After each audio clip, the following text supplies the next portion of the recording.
সমুদ্রের কাছে যাব আর সমুদ্রে থেকে এইভাবে শামুক কুড়িয়ে আনবো না, সেটা কি কখনো হয়? গিয়েছিলাম কুয়াকাটা সমুদ্র সৈকতে, আর সেখানে গিয়ে আমি আমার আইডিয়া মতো আমি চেয়েছিলাম যে সেখান থেকে কিছু শামুক আমি কুড়িয়ে নিয়ে আসবো আমার ক্রাফটিংয়ের কাজের জন্য। আর ঠিক তাই আমি সমুদ্র সৈকতে গিয়ে, কুয়াকাটা সমুদ্র সৈকতে গিয়ে এই শামুকগুলো কুড়িয়ে এনেছি।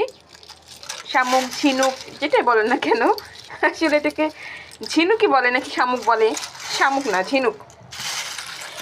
যাই হোক, আমি কুড়িয়ে নিয়ে এসেছিলাম।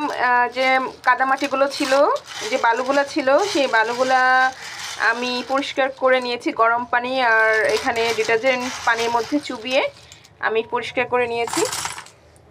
এখন এগুলো যেভাবে আমি পরিষ্কার করে নিব।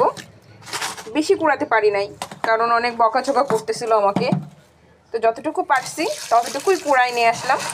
আর এইগুলো দিয়ে আমি কাজ করব, হাতের কাজ আমার অনেক পছন্দের এই কাজগুলো করতে। তো এইগুলো আমি এখন গুছিয়ে রেখে দেবো, শুকাই রেখে দেবো। আমার যখন মনে চাইবে তখনই আমি এগুলো দিয়ে ক্রাফটিংয়ের কাজ করব। যে টানটানা সুন্দর না জিনিসগুলো?